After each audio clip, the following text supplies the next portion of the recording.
Olá, questão sobre hipertensão.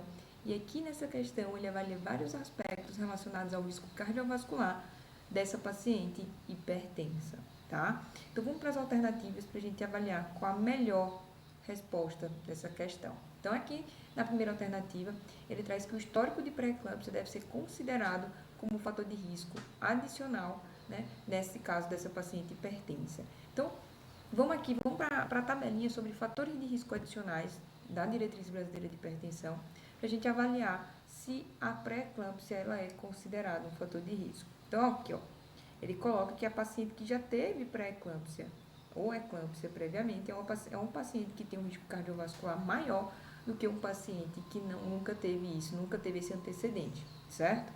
Uma outra informação importante para responder essa questão é o conceito do índice tornozelo braquial e da velocidade de onda de pulso. Esses dois aqui são marcadores de rigidez arterial.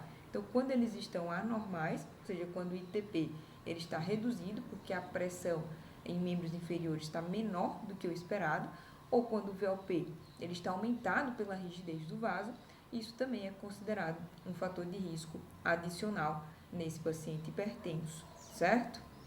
Então, voltando aqui para a questão, ele quer, em relação à alternativa correta, né? Ele pergunta, ó, o histórico de pré-eclâmpsia deve ser considerado como fator de risco adicional. Isso é correto, certo? Então, a resposta da questão é essa primeira alternativa, certo?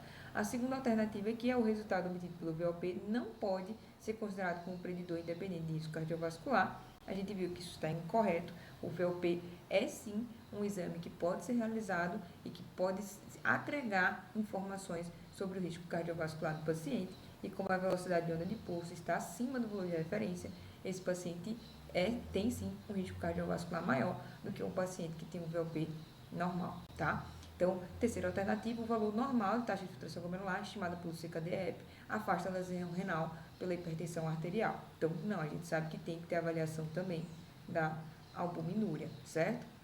Então, não dá para a gente afirmar só por uma taxa de filtração glomerular normal, certo? O ITB observado nessa paciente sugere ao examinador que não há rigidez arterial nem doença arterial obstrutiva periférica. Então, como o ITB está diminuído, isso significa que no tornozelo a pressão está menor do que o esperado, então isso significa que há rigidez arterial e que pode ser que tenha uma doença arterial obstrutiva periférica, certo?